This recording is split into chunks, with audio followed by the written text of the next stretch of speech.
Estamos en esta serie que le hemos titulado, recuerda, estamos estudiando la segunda carta de Pedro, versículo por versículo. Es una carta con 3 capítulos, así que nos va a tomar hasta el mes de diciembre concluirla, estudiarla. Y este día vamos a estar repasando, vamos a estar metidos en el texto del versículo 12 al versículo 21. Todavía estamos en el primer capítulo y esta es la que llamamos la tercera sección que vamos a estar estudiando. Así que si alguno necesita hojita o lapicero, puede levantar su mano también.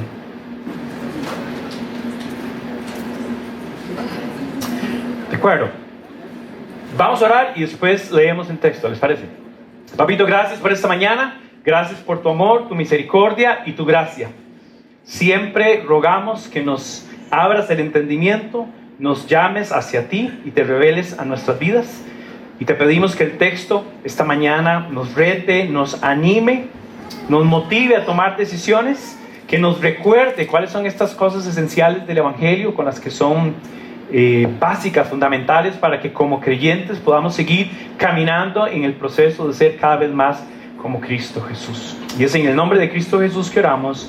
Amén y amén. Ok, excelente. Vamos a meternos en el texto. Como saben, la hojita y el proceso está hecho para que podamos observar, interpretar y finalmente aplicar. Así que vamos a meternos en el texto, vamos a leerlo juntos. Y la idea aquí es ver qué dice el texto y inicialmente poder entender lo que el escritor, en este caso el apóstol Pedro, tenía la intención de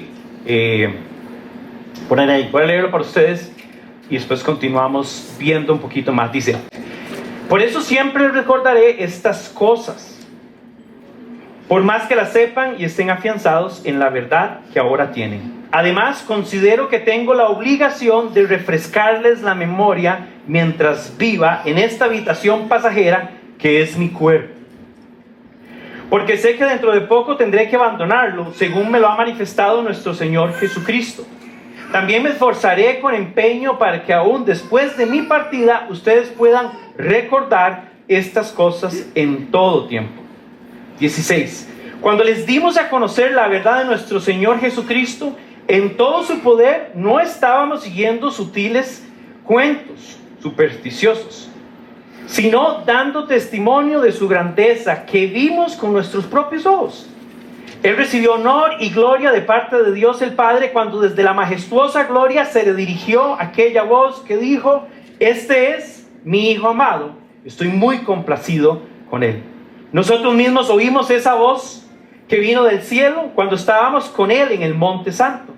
Esto ha venido a confirmarnos la palabra de los profetas, a la cual ustedes hacen bien en prestar atención, como una lámpara que brilla en un lugar oscuro, hasta que amanezca el día y salga el lucero de la mañana en sus corazones. Ojo aquí en el 20. Ante todo, tengan muy presente que ninguna profecía de la Escritura surge de la interpretación particular de nadie, porque la profecía no ha tenido su origen en la voluntad humana, sino en los profetas que hablaron de parte de Dios, impulsados por el Espíritu Santo. En este texto, de hecho, podemos encontrar el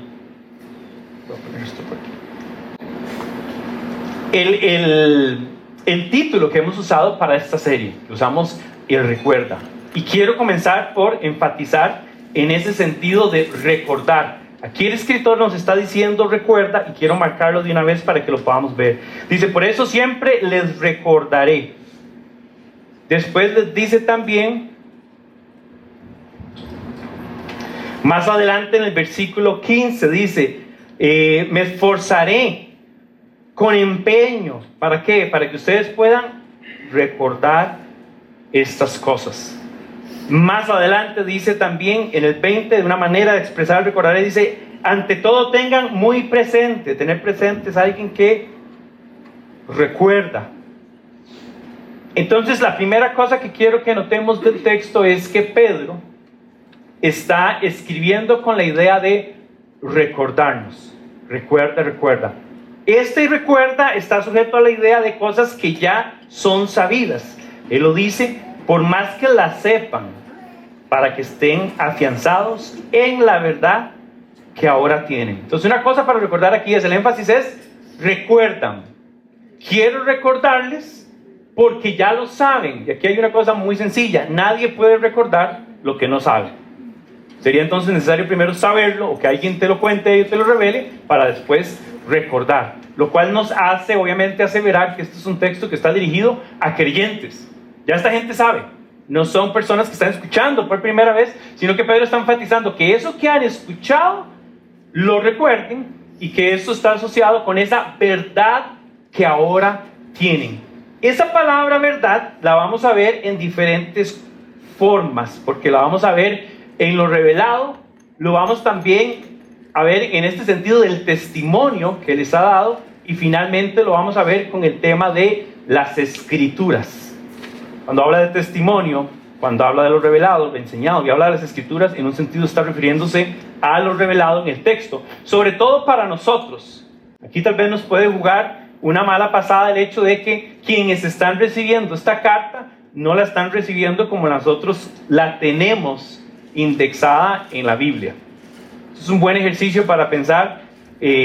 No existe el canon bíblico como tal. Ellos tienen, sobre todo los judíos, el texto sagrado, lo que podemos llamar nosotros Antiguo Testamento. Pero todavía no existe eso. Para nosotros el ejercicio aquí es verlo en relación de lo revelado, de la verdad y de las escrituras. ¿Están conmigo ahí? Entonces, un par de cosas que quiero que vean es el sentido, y esto lo pueden leer también un poquito en las notas que yo les puse por ahí. Recordar está en el versículo 12, en el 15 y en el 20. Es el énfasis del escritor y es el deseo de refrescar la memoria. Y ese refrescar la memoria viene también, voy a ponerlo en rojo de nuevo, dice: tengo la obligación de refrescarles la memoria. Y era interesante estudiar la idea esta de refrescarles la memoria, porque literalmente lo que significa es despertarles, que tu memoria abra los ojos, que se avive. Entonces lo que quiere decir es como, quiero recordarles para que se avive, para que se refresque, dice esa traducción, pero para que tu memoria se levante. Como cuando alguien está adormecido o está durmiendo y alguien llega a despertarlo, la intención del autor es que con el recuerdo pueda como despertarle, gane conciencia, se reintegre a la realidad de lo que está pasando. Entonces esta idea de refrescar es levantar, es despertar la memoria de los creyentes en los que ya ellos estas cosas eran conocidos para ellos. Su deseo es que el creyente esté afianzado y firme y aguardando la venida de Cristo, que es otra palabra que vemos en versículo 16. Voy a poner esta porque es muy importante marcarla. Dice: cuando les dimos a conocer la venida de Cristo. Sin duda alguna, si vemos la palabra venida, hay gente que ha tenido como algunos argumentos de cuál venida se refiere, pero claramente aquí en el texto está hablando de segunda venida de Cristo, que además es parte del contexto entender que para ellos, como la iglesia inicial primitiva, estaba muy fresca la idea de que Cristo viene.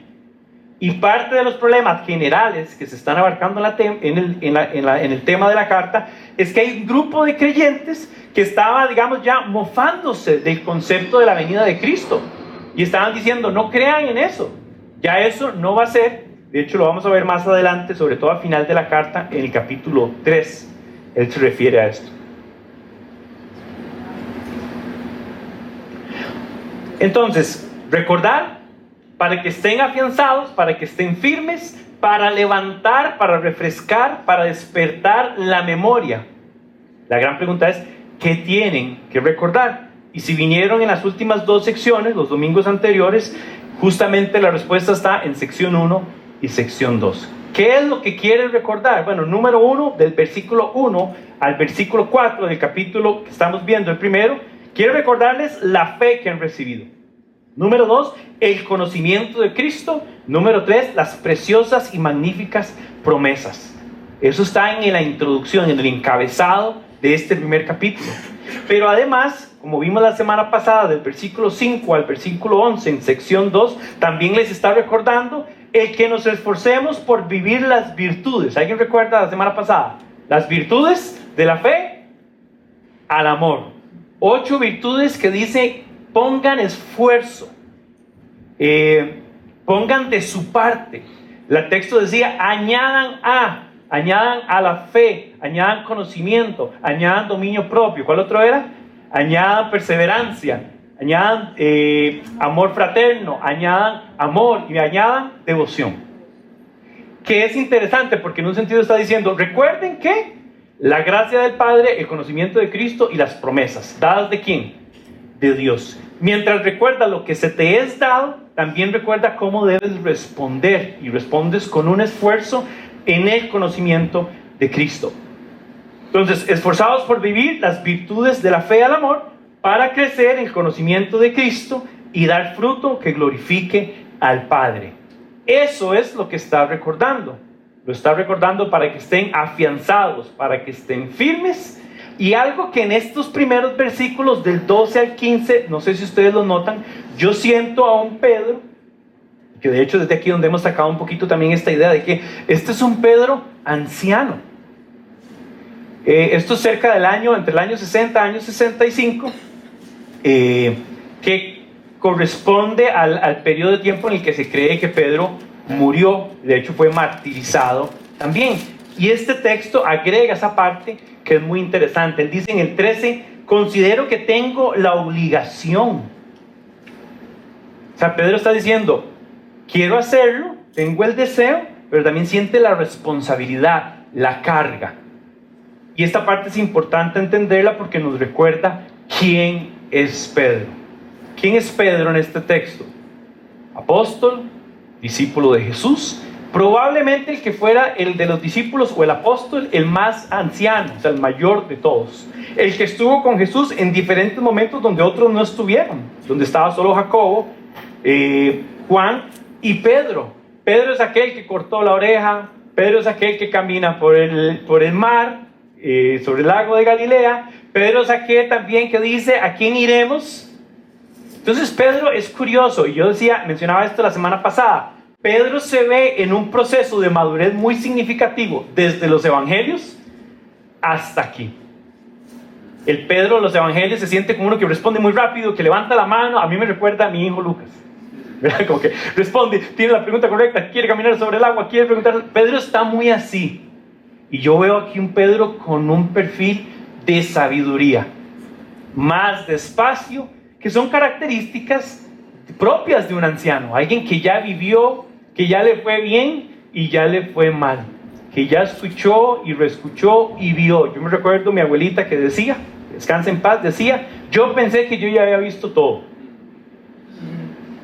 Y se estaba refiriendo a una mudada que yo me puse. Más chiste todo, ¿no? Y mi abuelita, yo asocio esto con mi abuelita, porque pensando en esta idea de este perfil de anciano, y quiero decir esto porque es muy importante, el rol del anciano dentro de la sociedad en general, y el rol del anciano dentro de la dinámica de iglesia es sumamente importante. Les voy a decir, es indispensable. Culturalmente, en Occidente, exaltamos la niñez y la juventud. Estoy en contra de eso. No, mentira, ahora les explico. No, en Occidente exaltamos la niñez y la juventud. En Oriente exaltan la adultez y la ancianidad. Entonces es curioso que hasta demográficamente se ven las diferencias culturales que existen. Pero en Japón, un anciano, no importa quién sea y qué hizo en su vida, requiere respeto y honra y honor. ¿Quién es? No importa. Ayuda, asístele, abre el espacio, que se siente. Aquí en Costa Rica, si usted no es un anciano reconocido que salió en televisión, es olvidado y es desechado. Qué duro. Esto es una cosa práctica que debemos observar y decir, yo no quisiera ser de los que desprecia a los ancianos. Yo quisiera ser de los que guarda, cuida y honra a los ancianos. Aquí hay una enseñanza práctica, sobre todo para los más jóvenes. Todos nosotros tenemos un montón de ancianos detrás de nosotros, así que no juguemos de vivos. Ay, no, yo soy independiente, me subieron el salario, me contrataron aquí, me contrataron allá. Si no fuera por tu mamá, tu papá, tu abuelo, tu abuelita, ¿dónde estarías? Entonces, algo que yo veo aquí me recordaba mucho este perfil de Pedro que quería detenerme, hay que detallarlo y verlo. Y me hacía pensar, me hacía recordar a mi abuelita. Mi abuelita materna es la primera persona que a mí me influenció en el Evangelio. La primera persona que me dijo, vamos a la iglesia. Y me recuerdo que yo me quedaba a dormir en la casa de mi abuelita Marilena, una casa sencilla, en un barrio sencillo. No le puedo decir el barrio porque salen corriendo y se agarran la billetera. Pero un barrio sencillo. Y mi abuelita en su sencillez, en su humildad, me dijo, oremos. Y me enseñó cómo orar las primeras oraciones. Y me enseñó a abrir la Biblia y me llevó a la iglesia.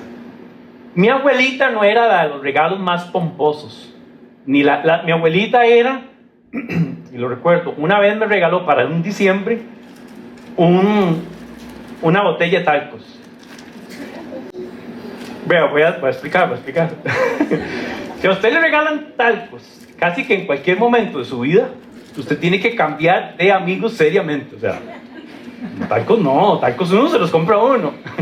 Pero no sé si recuerdan que antes había unos talquitos que eran para niños, entonces tenían como botellitas como Diosito. ¿Alguien recuerda eso?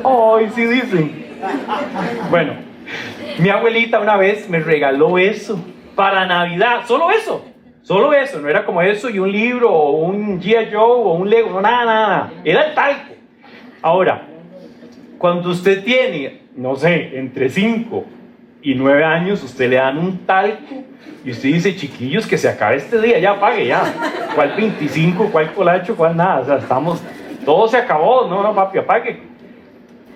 Esa es mi abuelita. Pero lo que voy con esto es que en su sencillez, en su humildad, su amor por Dios, su perseverancia, porque además alguien que tuvo una vida muy complicada, mi abuelo era un hombre muy particular y mi abuela fue muy sufrida desde su crianza hasta su vida adulta y matrimonial y todo.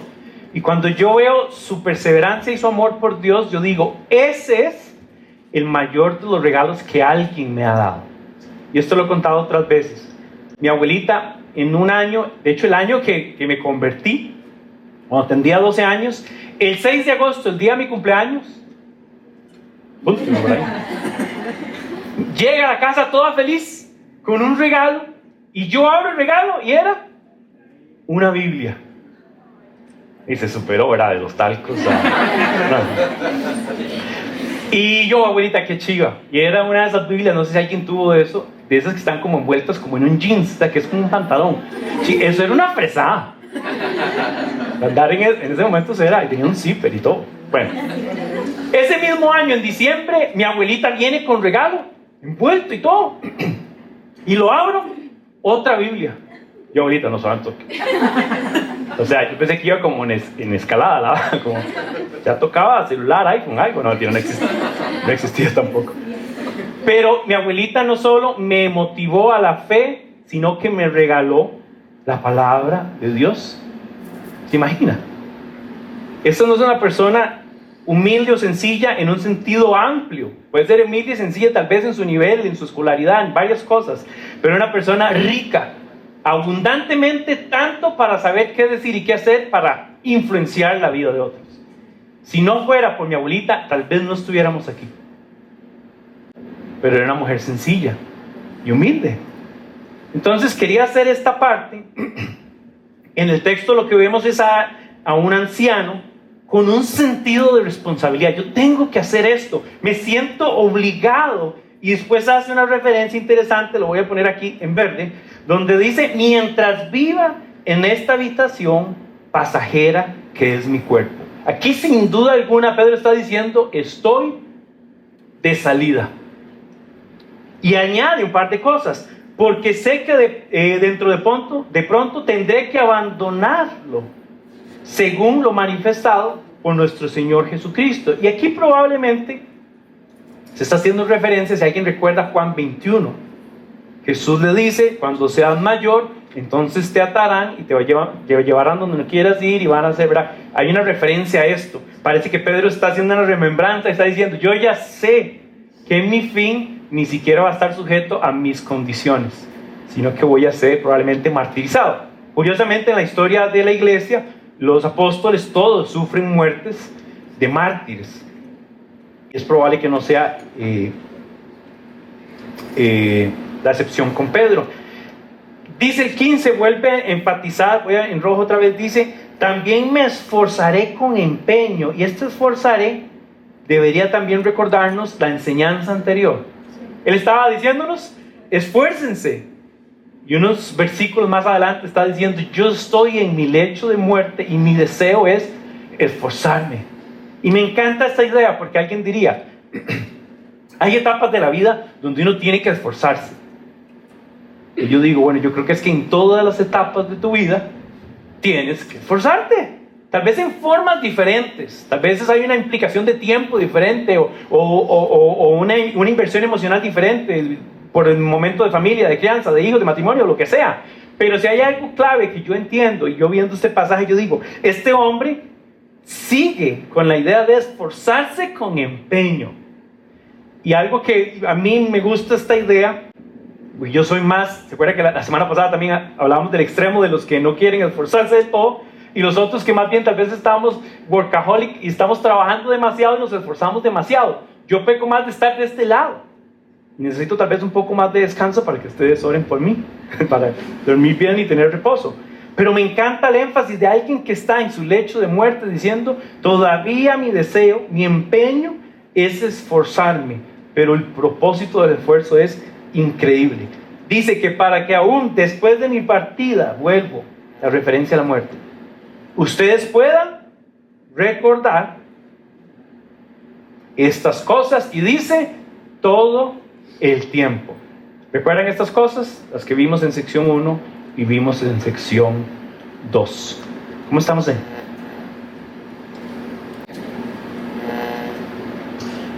Entonces voy a dejar algunas de estas cositas, las voy a borrar, y quiero referirme al resto del texto que nos va a ayudar a ver por dónde lleva el argumento. Aquí hay un argumento de recuerden, esfuércense, manténganse firmes, y él comienza a recordar.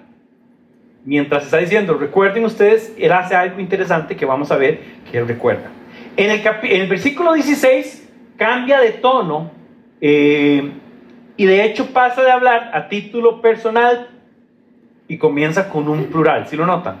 Y ese es el que quiero marcar aquí. Voy a marcarlo de morado. El morado es un mal momento, pero lo voy a usar de todas formas para que vean que uno tiene que ser. Dice, cuando les dimos, plural. O sea, está hablando de su esfuerzo, de su dedicación, de que él lo ha hecho. Ya recordamos que él es un apóstol, es un discípulo, escogido, formado, todo. Pero aquí dice, cuando les dimos a conocer la venida de nuestro Señor Jesucristo. No solo queda ahí, dice, en todo su poder, no estábamos siguiendo sutiles cuentos supersticiosos, sino dando testimonio de su grandeza. Cuando vimos, otra vez, vimos con nuestros, plural. Sigue en el plural y dice, nosotros mismos oímos la voz del cielo. Y el plural continúa.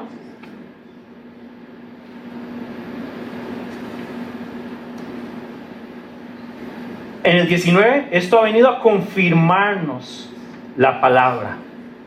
Entonces, algo bonito que pasa entre esta primera sección del 12 al 15 que se ve aquí, es que él pasa a decir, yo les recuerdo, yo les animo a esto, y aquí se acuerpa de quiénes, del resto de los apóstoles y todos aquellos que le habían dado a conocer. Esencialmente llamaría a los apóstoles. Algo interesante es que nos pasa una sección donde dice, les recuerdo porque nosotros lo vimos, porque nosotros estábamos ahí. Y después habla de este momento de la transfiguración, que es probablemente uno de los eventos más pintorescos en la vida de Jesús. Y él dice, nosotros damos testimonio de su grandeza. Bueno, dice de su poder acá. Aquí usa de su grandeza. Vea la manera en que él califica lo que él vio y lo que él experimentó. Dice en el 17, él recibió honor y gloria de parte de Dios, que desde la majestuosa gloria se le dirigió la voz refiriéndose a Dios Padre.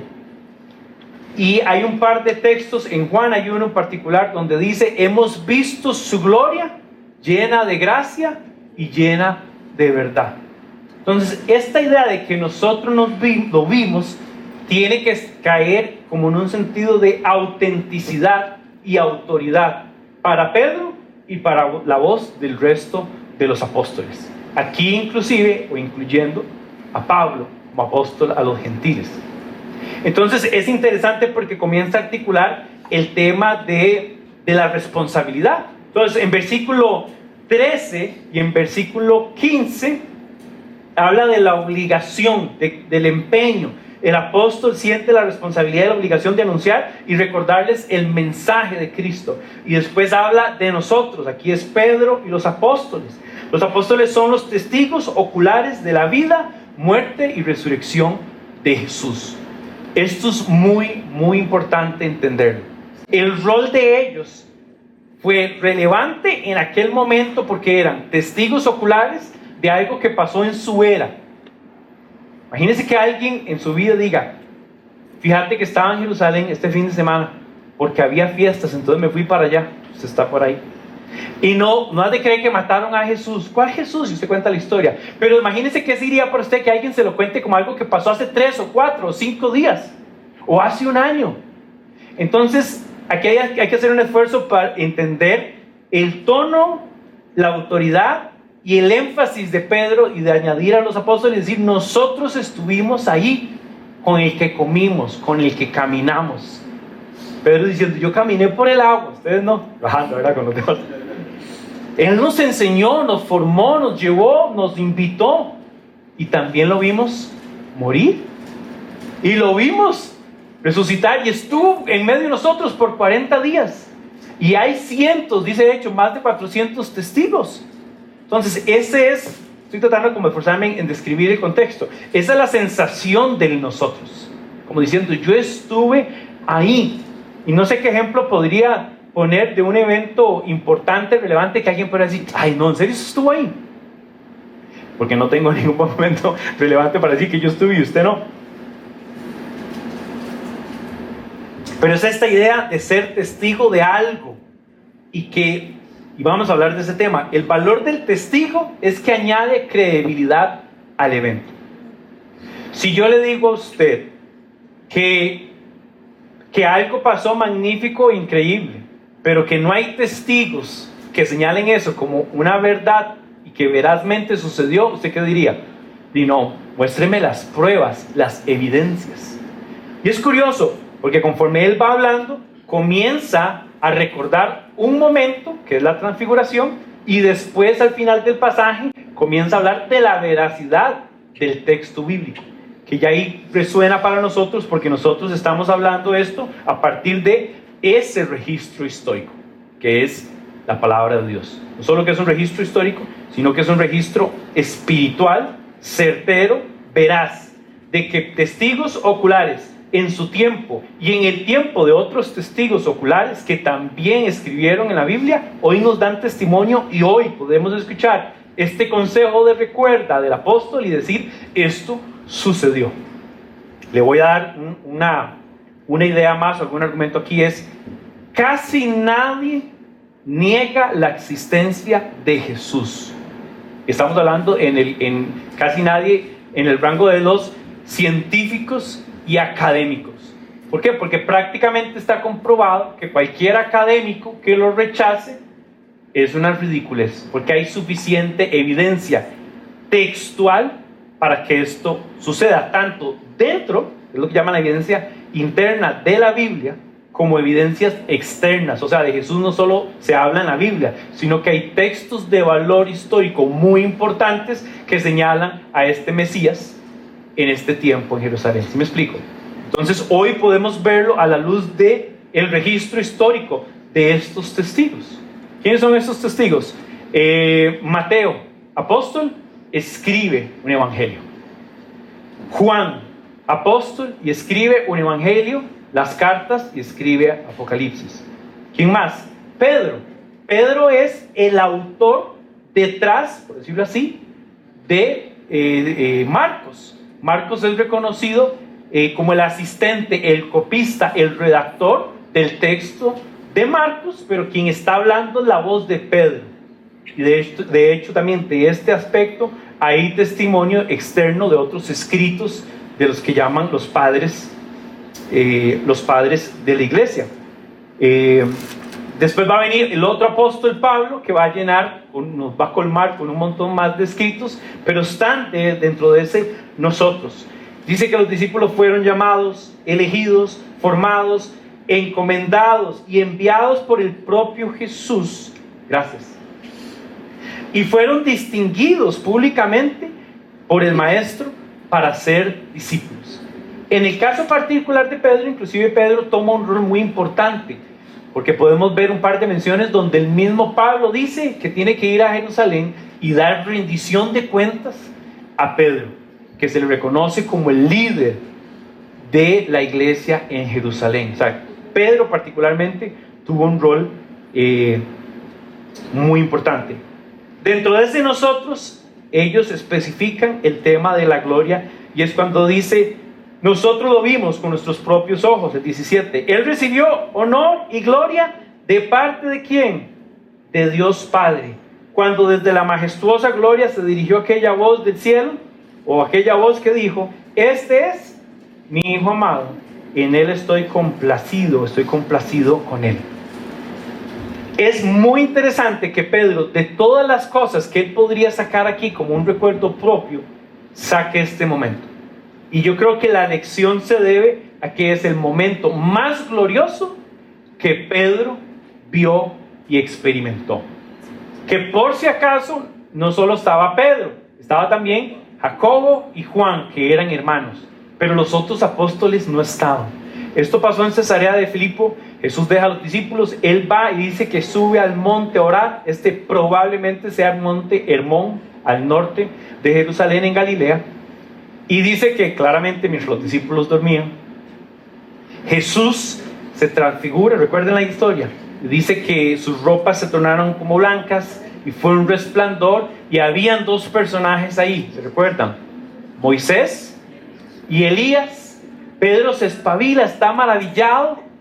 Curiosamente, ese espabila a mí me resuena mucho con el refrescarle la memoria, en un sentido metafórico. O sea, si refrescar la memoria a alguien es despertarse, Pedro se despertó de ver la gloria de Cristo transfigurada en ese momento. Y ahí hay un par de conversaciones, una muy curiosa de Pedro, por cierto, donde dice: hagamos 3 chozas, 3 enramadas, dice Reina Valera, para que ustedes permanezcan. O sea, como alguien que no entendió exactamente de qué trataba. Entonces él está recordando un momento donde él dice: vi su naturaleza humana, vi su enseñanza, tuve su amistad, comimos, jugamos cartas. No dice eso, pero yo me imagino que algo jugaron o algo hicieron. Caminamos, fuimos de aquí para allá. Nos invitó a una boda que cambió el agua en vino, y aquella locura, aquella demencia. Pedro, contando todas las cosas, escoge esta porque hay un aspecto glorioso al que él está diciendo. Y aquí quiero que vean esto. Dice: cuando nos dimos a conocer la venida de nuestro Señor Jesucristo. Más adelante vuelve a conectar con esta idea y dice: vino del cielo cuando estábamos con él en el monte. Y el 16 al final dice: damos testimonio de su grandeza que vimos con nuestros propios ojos. Y él hace una asociación entre la venida de Cristo, la gloria de Cristo, y un tema que vamos a ver más adelante, que es afirmar que esto va a suceder. ¿Por qué? Porque la gloria de Cristo en este monte no solo hablaba de la gloria manifiesta de Cristo, sino anunciaba la gloria venidera. Y ahora más adelante les voy a decir por qué. Pero bueno, vamos a avanzar un poquito más. Y él habla de la revelación, de lo enseñado, como esta idea de que es una lámpara. Voy a ponerlo aquí igual en morado. Dice: esto vino a confirmarnos la palabra de los profetas. Claramente esta profeta se está haciendo alusión a Elías, estuvo ahí. A la cual ustedes hacen bien en prestar atención, como una lámpara que brilla. Jesús se refirió a Juan el Bautista como una lámpara. ¿Quién era Juan el Bautista? Un profeta. La lámpara no era que él fuera una lámpara, es que el contenido de su mensaje era una lámpara. Jesús mismo, Juan argumenta que Jesús es la luz del mundo, que vino y puso las tinieblas en evidencia. Aquí usa un texto parecido, una palabra, un lenguaje parecido. En un lugar oscuro hasta que amanezca, y esta es una de las referencias de Jesús que me encanta, hasta que amanezca el día y salga el lucero de la mañana en sus corazones. Aquí los teólogos tienen un debate y yo afirmaría que las dos posturas son ciertas y se pueden reconocer aquí. Uno, en el sentido espiritual, de que Cristo imparta vida, en nuestros corazones, en lo interno. Pero también la idea de que amanezca el día y salga el lucero de la mañana como una idea de la venida de Cristo en su gloria eterna y permanente. Ambas cosas se pueden sostener. Termino con el versículo 20, donde dice: ante todo tenga muy presente que ninguna profecía, y aquí quiero conectar profecía también con, voy a marcar los círculos, profecía con escritura, con profetas, y aquí con el hemos dado testimonio. Ya se me perdió, aquí está. Porque todos son palabras que señalan a Cristo por lo que Él se reveló. Algunas, en este caso, algunas profecías estaban escritas ya. Otras fueron dadas por Cristo y otros elementos fueron añadidos por ellos mismos, los apóstoles, en el texto que leemos. Dice: ninguna profecía surge de la interpretación particular de nadie. Voy a poner esto aquí en rojo. No es la interpretación particular de nadie, porque la profecía ha tenido su ¿qué? Origen en Dios y no en la voluntad humana. Que Dios haya usado a un grupo de personas para expresar, para manifestar su voluntad, no acredita al humano como el origen o el autor de. A veces a mí me gusta usar esta expresión de que el autor de la Biblia es Dios mismo, que se reveló usando a un montón de hombres de un montón de épocas, en un montón de idiomas y contextos, a través del Espíritu Santo, para inquietarlos, motivarlos. La palabra es que los llevó a redactar, a escribir estas cosas. Entonces, varias cosas que quiero concluir aquí es que debemos tener certeza de que las Escrituras son inspiradas por Dios. La palabra inspirada dice que es soplado. Del aliento de Dios surge la inspiración. Reconocer que son de origen divino, que el Espíritu Santo llevó, como decir, que tomó, usó a los hombres para hacer un registro de lo revelado de parte de Dios. El hombre no puede por voluntad humana hablar de parte de Dios, ni por voluntad humana interpretar fuera de lo revelado. Y aquí tal vez explicaría una frase que se usa en el ejercicio de interpretación. Un principio interpretativo es que la Biblia se interpreta a sí misma. Y lo que quiere decir eso es que nada de lo que yo esté observando de este texto debería solo aislarlo en este texto y no hacer referencia a ninguna otra parte en el texto. Porque ahí es donde sutilmente yo puedo agarrar 2 o 3 frases y hacerlas decir algo que no dice. Entonces tiene que haber un sentido de coherencia en la manera en que yo estoy observando e interpretando. Es un ejercicio de ustedes que debemos hacer juntos. Pero usted tiene que decir, ¿qué de las cosas que Diego está compartiendo y está enseñando tiene asociación con las creencias y las enseñanzas bíblicas centrales y esenciales? Y usted debería también tener la confianza de decirme: Diego, aquí esto que dijiste o esto que mencionaste se sale de ese principio, porque es un principio interpretativo. La Biblia se interpreta a sí misma. Quiere decir que no es mi voluntad. No puedo venir a decir lo que quiero. Tengo que someterme a decir lo que el texto está revelando. Entonces, en esta expresión que el apóstol usa, porque la profecía no tiene su origen, no, mentira, la última parte,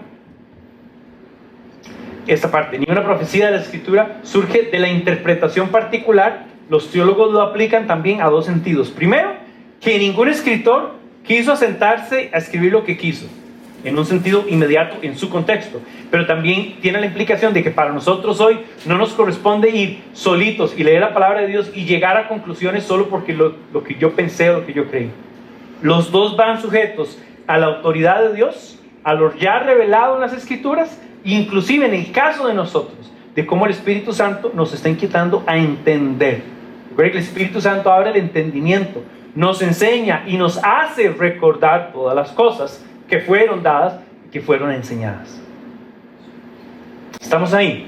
Quiero terminar esta sección con una cita de un pastor, tal vez lo han escuchado, se llama Buddy. Este señor es un señor así grueso, barbudo, Buddy Buckham. Y él tiene una frase que yo la escuché y me encanta, porque es una frase sencilla que de alguna manera explica qué es las escrituras, qué es la palabra. Y vea lo que él dice: la Biblia es una colección confiable de documentos históricos, escritos por testigos presenciales durante la vida de otros testigos presenciales. En ellos relatan los acontecimientos sobrenaturales que tuvieron lugar en cumplimiento de las profecías específicas, y se afirma que sus escritos son de origen divino y no humano. Y me encanta porque, aunque es un párrafito chiquitito, añade todos los elementos que tenemos que tener en consideración cuando nos acercamos al texto. ¿Cómo estamos ahí? Quiero avanzar un poquito aquí y quiero nada más de lo que hemos visto, les voy a mencionar rápidamente la idea de recordar, refrescar la memoria, el valor del testimonio del anciano Pedro, pero también de este grupo de apóstoles donde él introduce nosotros vimos, nosotros somos testigos. Hay un recuerdo de Pedro, que es esta transfiguración de Jesús, y al cierre está esta llamada de atención de ojo con las escrituras, que son veraces y son de origen divino. Y aquí nada más quiero irme a esta parte que tenía la tentación de ilustrarlo, porque por lo menos a mí se me facilita. ¿Qué recordó Pedro? Bueno, él dice: yo estuve ahí, y no estuve solo, estaba Juan y Santiago a la par mía, y estábamos en el que el texto dice el Monte Santo. Y esto es una referencia sobre todo antiguo testamentaria. Estaba el lugar santo, el templo santo, el piso santo, todo era santo. Pero hay que entender que el valor de lo santo no es que alguien diga eso es santo. Lo que le da esa característica es quién le otorgó o quién lo hace santo. Y aquí, aunque es algo sencillo, ellos no estaban en el monte santo, era un monte cualquiera. El santo era Jesús, el glorioso. Entonces él está diciendo: yo estaba ahí en el monte y estaba Juan y estábamos adormecidos, y de repente vimos a Jesús en honor y gloria, transfigurado, por un momento pudiendo ver. Y aquí hay algo increíble: qué privilegio para ellos haber experimentado esto, ser testigos de esto. ¿Se imagina? Son, no sé, segundos, minutos de la gloria manifiesta de Dios en el rostro de Jesús. Les motivo a que puedan estudiar esto también a la luz del Sinaí. ¿Quién estaba en el Sinaí? Moisés. Moisés tiene un evento glorioso en el Sinaí que está asociado con la ley, una revelación de Dios. Elías por ahí tiene un evento glorioso en el Monte Carmelo, asociado también con un altar glorioso y una derrota sobre los que adoraban los profetas falsos de Baal. Y hay algo que aquí tenemos que entender, que es que el enfoque de esto es que la gloria está en Jesús. Es la gloria de Jesús. Él no la está compartiendo con nadie más. No es la gloria de Moisés, no es la gloria de la ley, no es la gloria de los profetas. Hay que notar algo, por la razón que sea, y creo que en parte era para que sea una referencia para nosotros. Dice: nosotros somos testigos. Testigos en el tiempo de Jesús, de ver a Jesús, creerlo como Mesías, creerlo como Maestro, creerlo como el Hijo de Dios. Pero también son testigos Moisés y Elías. Entonces, algo que para mí es importante recalcar en este asunto es Jesús en el centro, en la máxima gloria de Dios revelado, y subordinados a eso Moisés, que habla, es representativo de una época de la ley. Deuteronomio tiene una cita que dice: y entonces se les enviará un profeta como yo, refiriéndose a Jesús. Jesús cumple la ley, nadie más la cumple. Él le da check a esto, y por eso es un check. ¿Le da check? No. Ya, está. Jesús le da check a esto. Pero no solo le da check a la ley, sino que también le da check a las profecías y dice, yo soy también. Entonces, este es un momento donde Jesús, para mí es impactante, es Jesús, su gloria máxima, presente y venidera, como un anuncio. Tiene como testigo a Moisés. Y lo que lo acredita es que lo que Moisés reveló de parte de Dios se cumple en Jesús. Y tiene testigo a Elías, que es representativo de este tiempo profético que se da en el tiempo de las monarquías de Israel. Y él dice, yo soy el cumplimiento de toda la profecía. Y ahora está delante de estos otros 3 testigos el foco de Jesús. Y hay un sentido de lo revelado y de lo profético en Jesús, y que a nosotros también nos tiene que acreditar con la idea de lo revelado certero, número 1. Y la otra cosa, tiene que haber una expectativa de su regreso. Les voy a decir algo que es una cosa que a mí me fascina de este texto. Léalo, esto está en Lucas 9. En la narración dice que cuando Pedro se espabiló, ellos hablaban, Moisés y Elías hablaban con Jesús. ¿Sabe cuál era el tema de su conversación? Moisés y Elías hablaban de la ruta que tenía que hacer Jesús. Y la palabra que usa en griego es del éxodo, que resuena mucho con Moisés.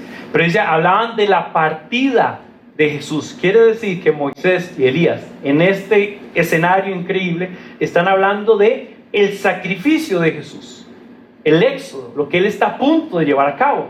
Después de este monte, no muchos meses después, poquito, Jesús va a ser crucificado y después levantado entre los muertos. Después de esto, Jesús anuncia por primera vez a sus discípulos que va a ir a la cruz. Quiere decir que este evento trae gloria y trae afirmación delante de un montón de testigos de que Él es el enviado, Él es el glorioso, Él es el Mesías. Y además que va a morir y al tercer día va a resucitar. No hay una razón para que estos 3 hombres tengan duda de quién era su maestro. Y ese Pedro es el que nos está diciendo, recuerda lo dado en Cristo, recuerda esforzarte, y ese es el valor. Okay, vamos a pasar a una parte más práctica. Si quiere le da vuelta a su hojita.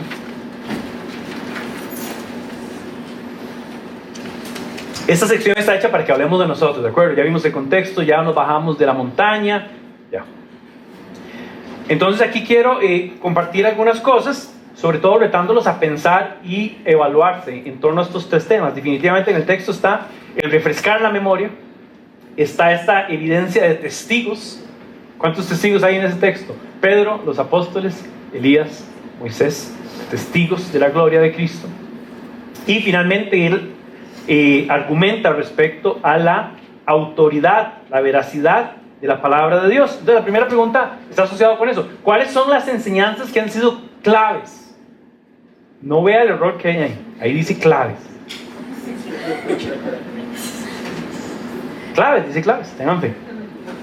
Que han sido claves en tu proceso de conocer a Cristo. Y la otra pregunta es, ¿las recuerdas?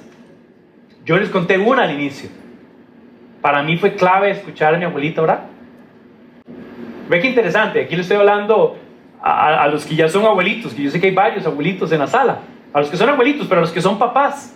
Las cosas hasta las más sencillas que uno pensaría que no tienen mayor valor, pueden ser las enseñanzas clave de los discípulos del futuro. Y a veces por falta de disciplina o por la falta de empeño que Pedro está hablando, no lo hacemos. Pero la oración de mi abuelita alistándome para ir a la escuela dominical, eso es una enseñanza para mí sencilla, pero clave en mi vida. Y las recuerdo todavía, tanto para contarlas. Y tengo algunas otras. Esas enseñanzas muchas van a estar asociadas a personas. Y eso siempre es bueno honrar. Nadie aprendió, nadie creció por iluminación divina y nadie intervino. No. Ahí es donde viene el valor de la comunidad y la iglesia. Y es que nos enseñamos, nos apoyamos. Y cosas sencillas que yo le digo a una persona, a un amigo o a una amiga, pueden ser un empuje grande y significativo en su proceso de fe. Entonces piensa cuáles son esas enseñanzas. Y recuérdalas, atesóralas. Aquí hay un gran reto y es que Si no hay enseñanzas, si no hay buenas enseñanzas, si no hay nada revelado, no hay nada que se pueda recordar. Esto es una advertencia. Entonces la gran pregunta también es, ¿qué me han enseñado? Mucho, poco, más o menos, en cantidad. Pero también hay que preguntarse de la calidad. Porque yo también he recordado enseñanzas que ahora las veo a la luz de otra realidad y de a otra luz. Y digo, mira, eso no. Hace unos meses hablaba de esta idea de la gente que decía que hay que desatar el Espíritu Santo, ¿se recuerdan? Esa era una enseñanza que yo escuché. Y ahora la reconozco y la recuerdo y digo, bueno, no, eso no me imagino a nadie amarrando al Espíritu Santo ahí la patita. Entonces tiene que haber una autoevaluación de decir qué he escuchado, qué se me ha enseñado, quién me lo ha enseñado y qué necesito hoy tal vez desechar y otras cosas que más bien necesito refrescar y despertar mi mente. Es un ejercicio cognitivo, por eso lo espiritual no puede ser nada más de corte espiritual. Lo espiritual es cognitivo y viceversa. Dios nos diseñó de esa forma, ¿verdad? Es más, yo le voy a dar un consejo: no hay nada más espiritual que pensar. ¿Sí se entiende? La gente dice, no, la verdad es que no lo voy a pensar, le voy a dar así, que sea lo que Dios quiera. Y Dios, piense mejor. Dios, pare, no, así no es. Y manda ahí el Espíritu Santo y la paloma se despluma ahí todo abajo. No.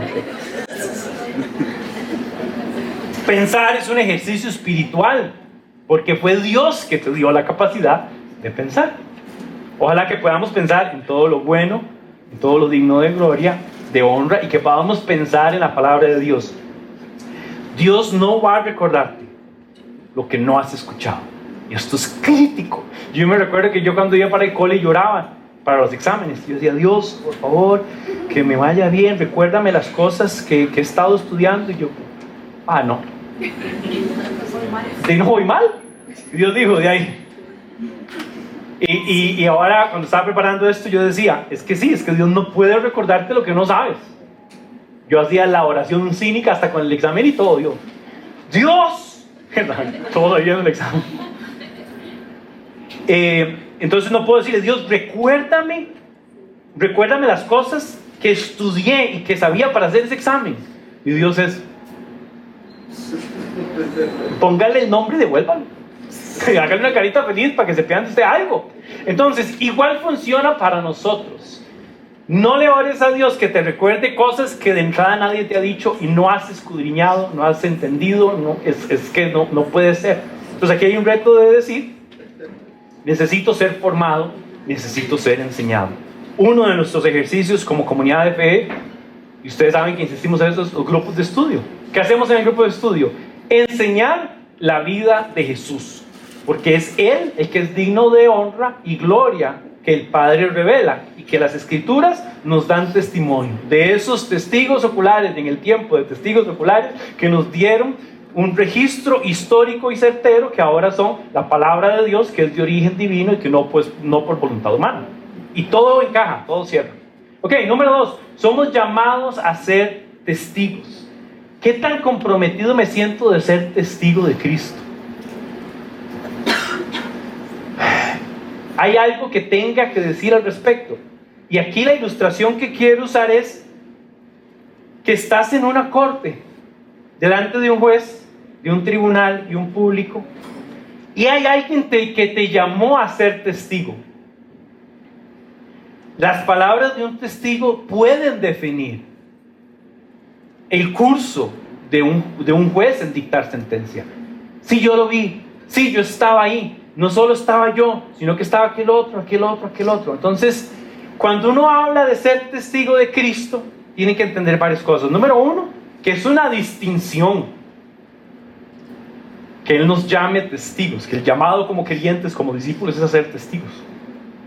Pero tenemos que ser testigos de algo que efectivamente conocemos y hemos visto, lo cual otra vez nos pone en el escrutinio de qué hemos visto, qué hemos oído. La pregunta es, ¿cuándo viste la gloria de Jesús? ¿Cuándo y cómo? Basado también asociado a lo de antes. ¿Qué testimonio vas a dar si no sabes qué decir? Y aquí podemos vernos en una sala de tribunal dando un falso testimonio. ¡Qué torta! La gente hace juramento, ¿han visto, verdad? juro decir la verdad y nada más que la verdad. Entonces, para mí era importante decir, ¿qué tipo de testigo soy de Cristo?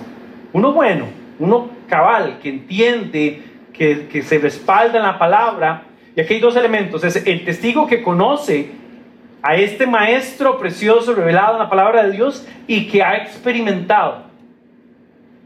Y aquí quiero hacer algo con muchísimo cuidado: debemos ser testigos primero por lo enseñado y lo revelado en la palabra, pero también hay un valor cuando somos testigos de cómo Él ha hecho algo en nuestras vidas. Y hay un valor, ojo aquí, hay un valor en la experiencia personal de decir y dar testimonio. Mi experiencia personal nunca estará por sobre esto, ¿sí se entiende?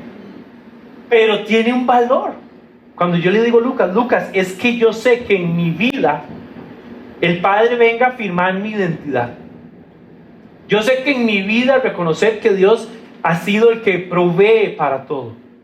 Yo he visto que en mi vida Dios puede bendecir mi matrimonio, que son todas esas cosas bíblicas. En un sentido sí, pero son mi experiencia. Y yo puedo serle testigo, estoy poniendo de ejemplo a mi hijo, pero a mi vecino, a otro familiar, a una persona en el trabajo, en la universidad, en el colegio. ¿Qué clase de testigo soy? Y la última es, ¿qué tengo que decir? ¿Se imagina que alguien llega, vas al juicio, te toca hablar y le damos la palabra al testigo y usted es el testigo y dice, es que yo pasé, como cuando entrevistan a alguien en las noticias y no sabe qué decir, comienzan un montón de cosas y la gente llega y dice, bueno, es que lo que pasó fue que, bueno, dicen, o sea, yo llegué despuesito. ¿Se imagina qué mal ser testigos que no agregan valor? Hay un libro que habla del caso de Cristo. Y lo más curioso de todo es que de por sí ser testigos de Cristo es ser testigos de la verdad, de lo veraz, de lo revelado. Y a veces nosotros tenemos poco o nada que decir. Somos testigos mudos porque desconozco la verdad o porque la conozco pero no he sido cabal y esforzado para vivirla y ponerla en práctica. Soy un testigo donde al final dice, vea, ya no nos ayude más, no haga más daño, pase para la casa. Tu testimonio fue vacío, no certero, no supiste ni qué decir ni qué expresar de Cristo. En parte la sociedad en la que vivimos puede darnos una pista de que el testimonio de la iglesia no ha sido fuerte, no ha sido cabal, no ha sido influyente. Entonces otras vertientes, otras ideologías y otras cosas tienen una voz más fuerte en la sociedad, en las escuelas, en los trabajos y en un montón de cosas. Y los testigos de Cristo nos hemos quedado más, no, mejor yo de ese tema no opino. No, es que a mí donde no me meten a hablar, si es de Cristo, abra la boca y habla. Verdad revelada y de tu experiencia.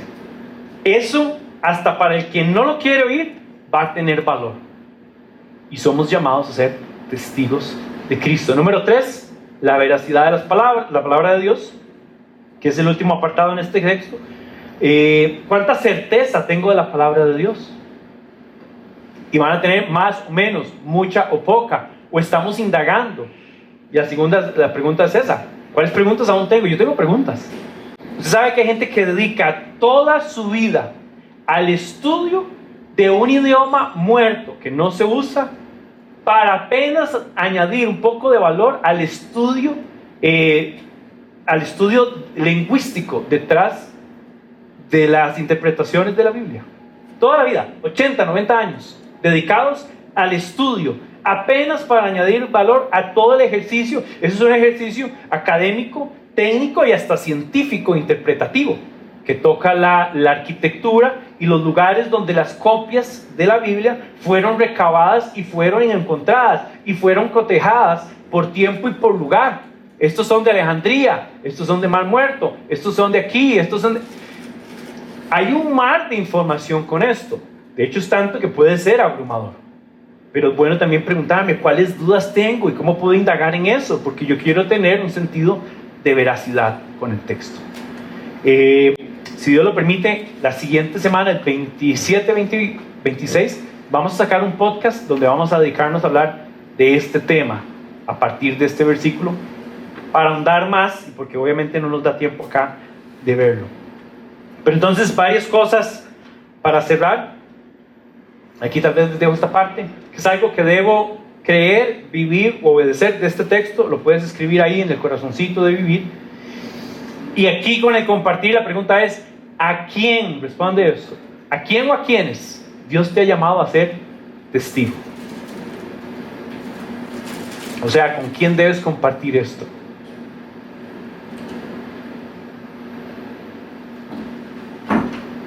Un par de preguntas ahí, pensando en familia y en que compartan más esto. Sus hijos están viendo lo mismo, probablemente más mesurado, no exactamente lo mismo, pero los valores y los principios que vimos hoy, ellos los vieron. ¿Cómo podemos enseñar de la gloria de Dios a nuestros hijos? El tema principal de la Biblia es la gloria de Dios. Y la cereza en el pastel de la gloria de Dios es lo que Pedro tuvo el privilegio de ver, Cristo. ¿Cómo podemos constantemente recordar esas enseñanzas? Y pienso mucho, otra vez, cierro con la idea con mi abuelita, cuando hacemos cosas sencillas que tienen un profundo impacto en cómo la gente conoce el Evangelio, cómo la gente lo experimenta. Entonces la excusa de es que yo no soy un teólogo, no es que yo no tengo la formación, no es que yo no sé tanto. Bueno, comparte y sé testigo de lo que sabes, de lo que conoces y que has experimentado. Eso será suficiente. Finalmente el que convence no somos nosotros. Nosotros somos llamados a ser testigos, a hablar. Quien convence es el Espíritu Santo, es la obra del Padre. Entonces creo que tenemos que despertarnos, recordar el honor de ser esos testigos. En las notas de la Biblia voy a leerles nada más algunas conclusiones que agregué aquí también.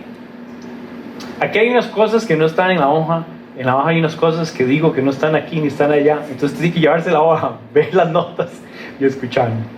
Conclusión: no podemos dar testimonios si desconocemos la gloria y honor de Cristo. Tampoco podremos dar testimonio si hemos olvidado la obra de Cristo. De ahí la importancia de recordar. Como creyentes somos llamados a contar todo aquello que se nos ha sido revelado y que hemos experimentado en la reconciliación con el Padre, en unión con Cristo. Y somos llamados a estudiar y a escudriñar las Escrituras para que con certeza y confianza seamos testigos de Cristo. Amén.